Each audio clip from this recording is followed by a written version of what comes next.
Welcome to Sacrilegious Discourse. For this is what the Sovereign Lord says. Why do you need prophets to tell people who you are and what you want? If you can justify everything that the God of the Bible has done, then you can justify any of your behavior. A lot of this mentality is trickling into what is now mainstream right-wing Christianity. I am capable of empathy greater than this God of the Bible. This is a Bible that they tell kids. This is the good Lord. This is the good book. He is fantasizing about murder, mass murder. Head over to sacrilegiousdiscourse.com right now to find out how to leave us a review or support us on Patreon.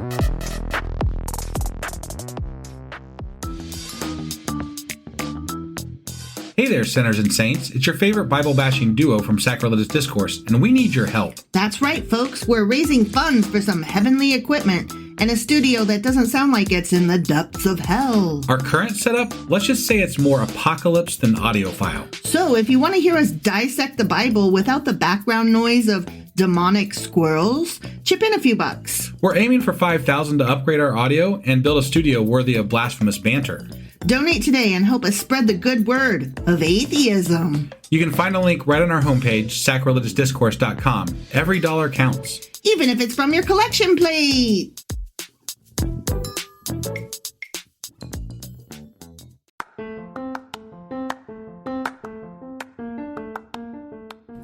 Welcome to Sacrilegious Discourse. I'm husband. And I'm wife. Together we're reading the Bible for the very first time. We grew up without religion and wanted to know what all the fuss was about. Well, what have we learned so far? That God is a dick, and apparently some people believe in talking donkeys? We're not trying to pass ourselves off as experts. Nope, we're just reading the Bible for the first time and giving our first take reaction. If you'd like to join us in this venture, you might consider starting at episode 1. Otherwise, jump in wherever you like. All right, let's go read the Bible. Yeah, let's get to it.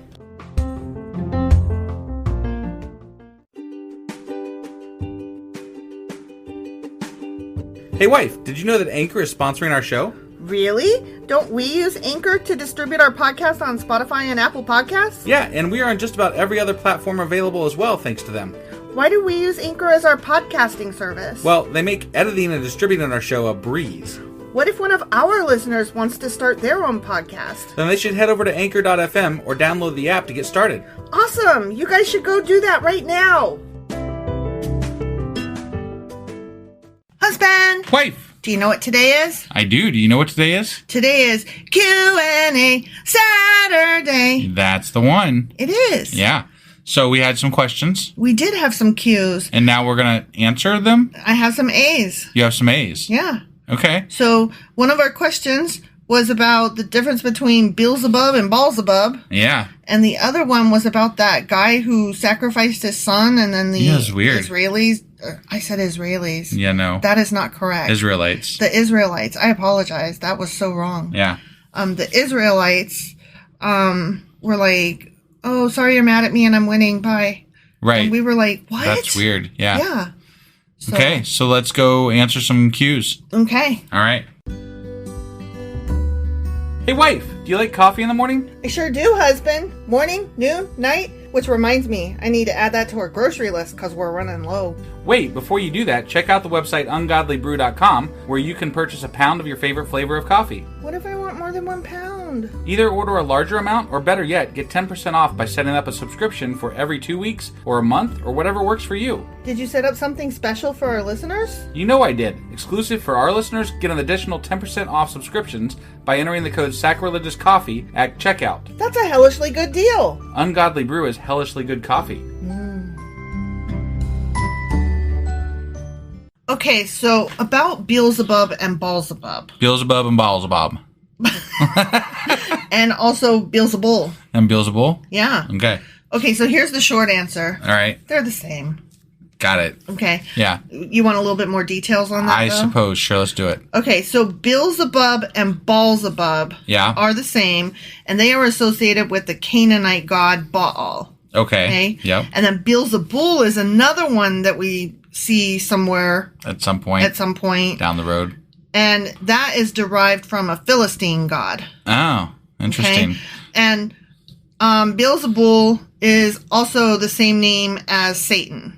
Okay. Got it. Beelzebul is? Yeah.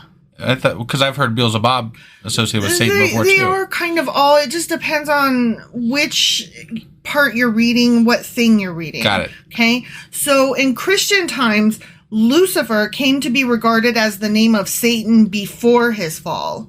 Okay. So Lucifer was the angel. Got it. And then he fell, and then he became Satan. Okay. Okay. All right. Satan is the prince of devils. Beelzebub is the lord of flies and the lord of dung. The Lord of Flies, huh? Mm-hmm. That's interesting. You never heard that? No. Oh. I knew And that dung, one of them huh? was the lord of flies. You are dumb.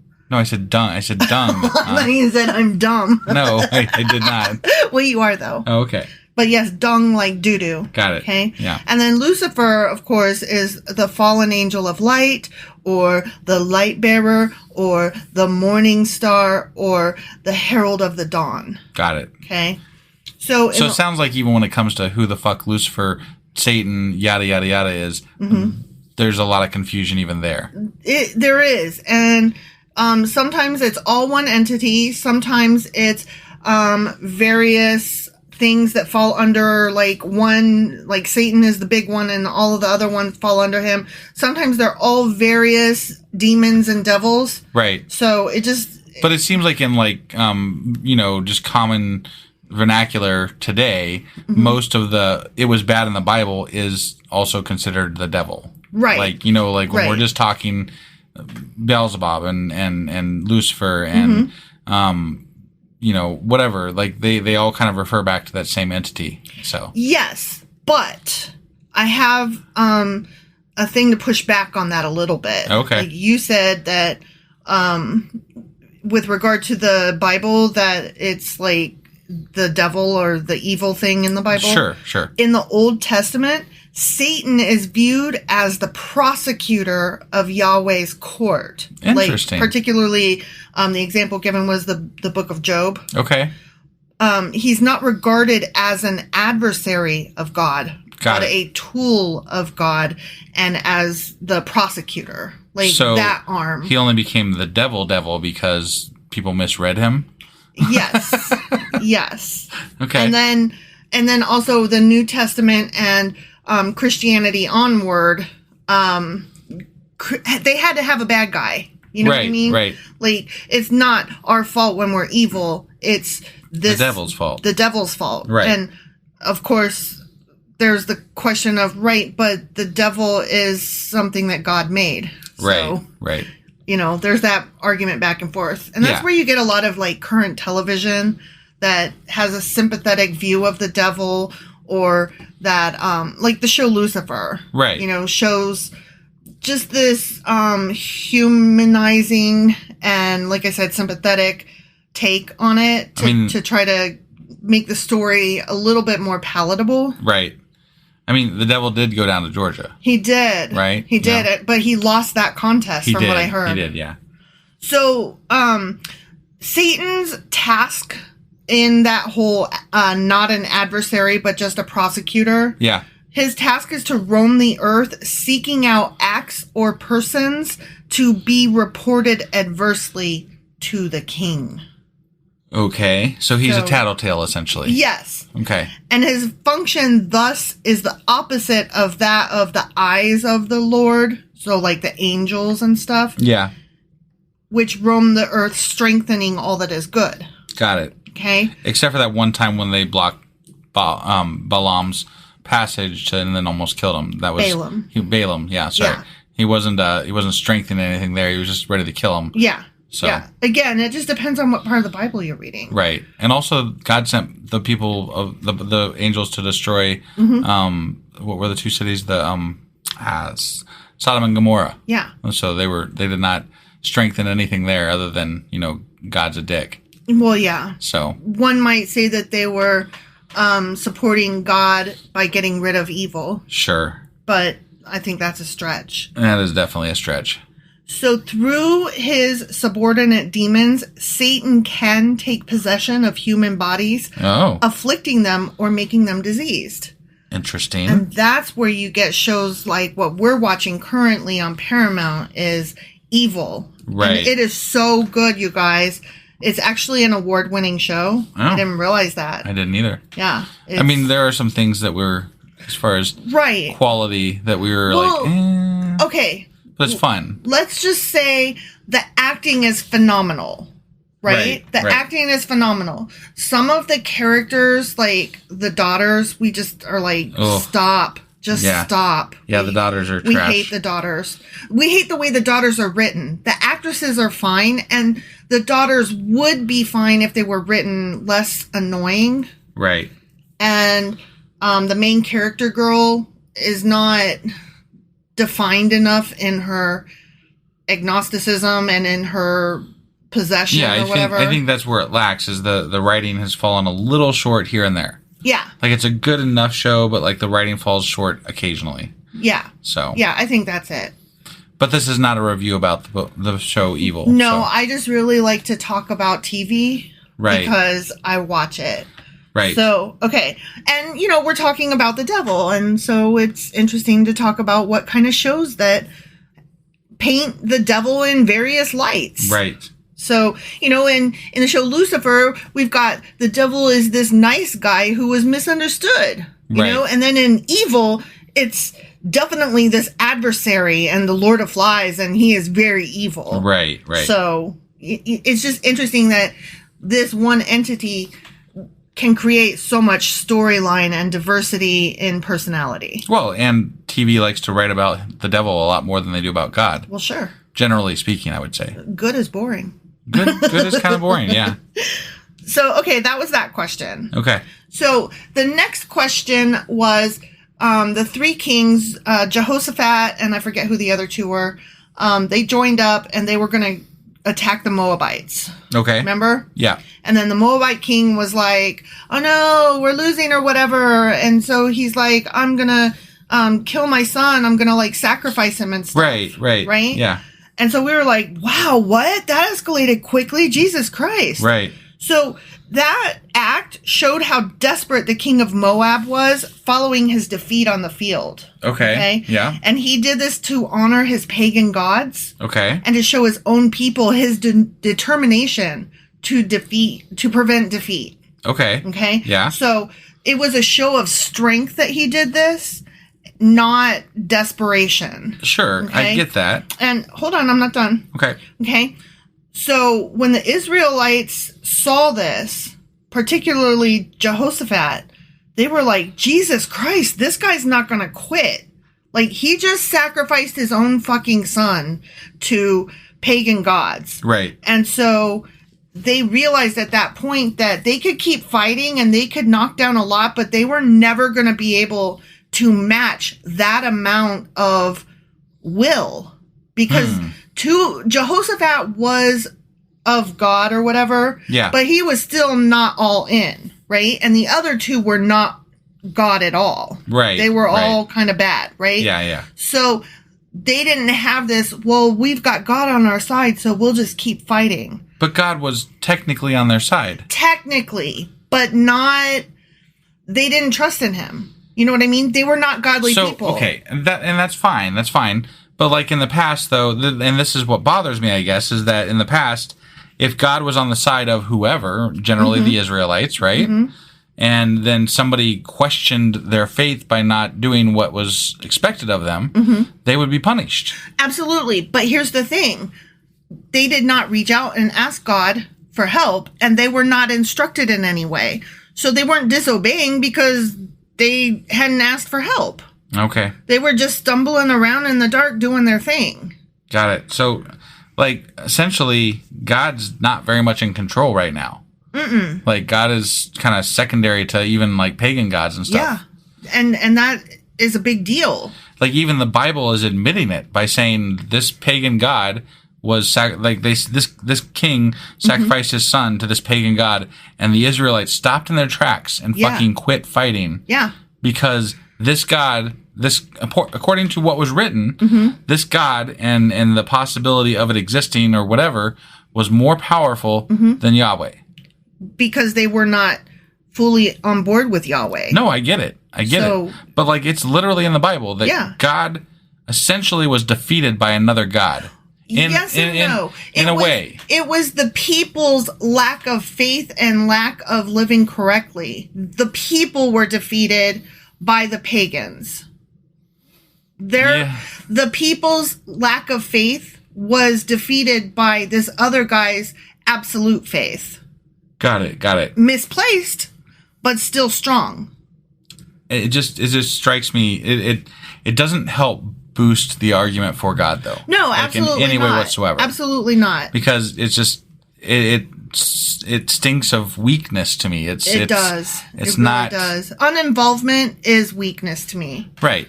Now, I mean, there's no way that there's nothing that we have read thus far that brings me anywhere near believing in God. Right. Like, in fact, most of this has just been trash shit that I'm like, I wouldn't even believe in you if you did exist, because fuck you. Right. You know? Right. But, like, when I read stuff like this, I'm like, why do we never hear about any of this kind of stuff? Like, why is this never discussed? Why don't we talk about these weak points where God was weak? You know, like, this would be, at the very least, if priests and pastors brought this up and talked about it, it could allow for failure. It could allow for not perfect, right? Well, the way that they would spin it, though, would not be what you're saying. It wasn't God being weak. It was man being weak. Right, but the way I view, the way God is portrayed in churches is essentially the way that swimsuit models are towards, young women who are worried about their image. Okay. Like, sorry, this is a long walk, I guess, but like. No, I'm here to follow. Yeah, no, I got you. So they portray God in such a way that, for people that don't read the Bible, the way God is portrayed and Jesus is portrayed is that your love has to be perfect and all encompassing, and you have to accept, and it's got to be perfect. You got to be all in, right? But that's not really the case if you actually read the entire Bible. The entire Bible says, well, you can be perfect. Solomon, for example, he was perfect up until that last fucking chapter in the book. Mm-hmm. Right? When suddenly he had 1,000 wives or whatever. Yeah. And God loved this dude. Like, he was all about Solomon, right? Mm-hmm. And then all of a sudden he's bad. But there's also been people that fuck up and they're like, but I'm going to, that have been working for the wrong side. And they're like, I, bow to your, because I saw his power, and then God accepts them. Right. But then he also curses entire generations. Like, there's just no consistency. There's no consistency that we can see, yeah. Right. And it's crazy to me. It makes it very difficult to try to have any sympathy for this character, much less for those who choose to follow him. Right. And all I'm saying is that the way that God is portrayed to, churches and to the people that follow churches is that it's a perfect God. It's a God that deserves all of your love and all your respect and all your, all the things and all the money. Right. Definitely all the money. But if they taught the flaws as well, and I'm not even saying you have to be like anti-God, but like if you taught the flaws that are inherent in the Bible as well, you could maybe allow for people not to have this like crazy view about what they have to do in life in order to win God's love. Right. It's just I don't know. It's too much. It's too much to live up to, and it's just not. You don't even have, like, the Bible allows for other things to be said that you could say, well, yes, even God's fucked up. Right. Right. And even God, even people that were there when he was around didn't fully believe. Like, right. I understand. Like, you can be understanding to someone who doesn't fully understand and doesn't believe, because you can say, well, I understand because I've read the Bible and this is where this happens. And, I'm not trying to say, I'm just saying, like, I think that it's just not, there's no room for error in Christianity. You have to, right. It's all love for God. Well, and that is something that I can say on a personal basis with my parents. They think that the people who are like Jesus freaks and who are really into the peace and love of Jesus and forgiveness and all that, right, that their wrong, because that is a just do your best to be a good person attitude, and they're like, no, it's more than that. Right. You have to do all the God all the way. And But I'm like, even they haven't read all the Bible, because clearly they're not doing all, like, I could, if we really wanted to, I could take your parents' actions, even just around us, and I could say, this is not godly. This is not, like, I guarantee you have mixed threads in your fucking shirts. Yeah. I guarantee you've done this, that, or the other. Well, the thing is their kind of Christianity, they want to say that they are living by the Old Testament rules without living by the Old Testament rules, but they also want to say that they are with Jesus and Jesus is Lord and King and blah, blah, blah, but that also Jesus is too weak. Right. You know what I mean? Yeah. Like, no, they want their cake and eat it too. Yeah. And it doesn't really matter, because they're not actually the ones reading the Bible. They're reading the bits that somebody tells them to read. Sure. And then they're saying that they agree with they essentially think they've read I guarantee if we talk to your parents and ask them if they read the Bible, they would say yes. Oh, yeah. Like 100%. Yeah, absolutely. But I also guarantee in the same breath, they have not read the entire Bible. At least if they have, not in the straight through method. No. And not without a coach nearby. Right. Like, I absolutely you may have agree touched with you. every section, but you haven't read the Bible. Right. No, I totally agree with you on that.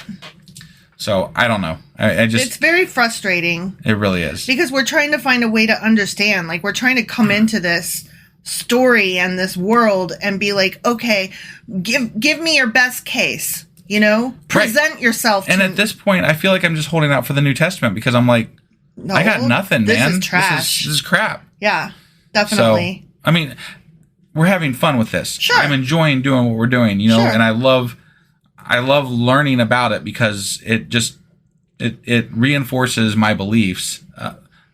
It reinforces my belief that there is no God, you know, and it's just there's no way. There's no fucking way. I agree. That's 100%. all. That's all I got. I started out agnostic, and now I'm pretty hard atheist. Yeah. I mean, that's how far I've come. So there you go. Well, it's this wonderful idea, right? Like, you just on the side, it's like, yeah, okay, God, sure. Well, mostly my agnosticism wasn't like, I allow for possibilities so much as that I'm like, well, in my personal life, it doesn't really matter one way or the other. Right. Like, but you don't even want to be associated with this fucker, do you? No. I'm Right. like, no, there's absolutely no God, because this God of this book is just human trash. Yeah, right. You know? Definitely. All right, we're going on a bit here, so we're going to go ahead and cut this off, and we will be back tomorrow with... Sacrilegious Book Club. That's the one. All right, we'll see you guys tomorrow for the book club and the wrap-up, and then we'll be back on Monday with... 2 Kings chapter 6. See you guys. Bye.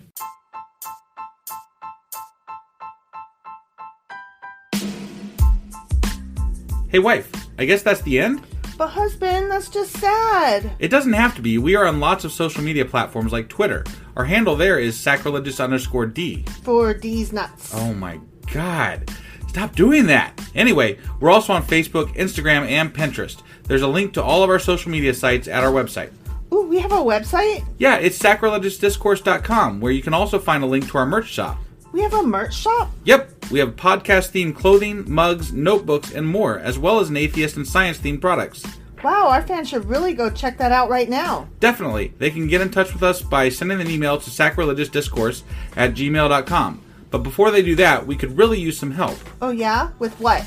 Well, it's not free running the podcast, and we need some financial support in order to get better equipment, which will free up time so we can concentrate on our podcast and our fans. Okay, so what should they do? Head over to patreon.com/sacrilegiousdiscourse and sign up as a contributor on our podcast. Supporters there receive additional bi-weekly episodes that we record just for our Patreon members for as little as $2 a month. Also, we'd really appreciate it if you would like and subscribe on whatever platform you're using. And Apple Podcast reviews help us out tremendously. Like and subscribe. Leave an Apple review. Join us on Twitter. Support us on Patreon. That's a lot of instructions. Don't forget to say thanks. Thanks. Okay, bye.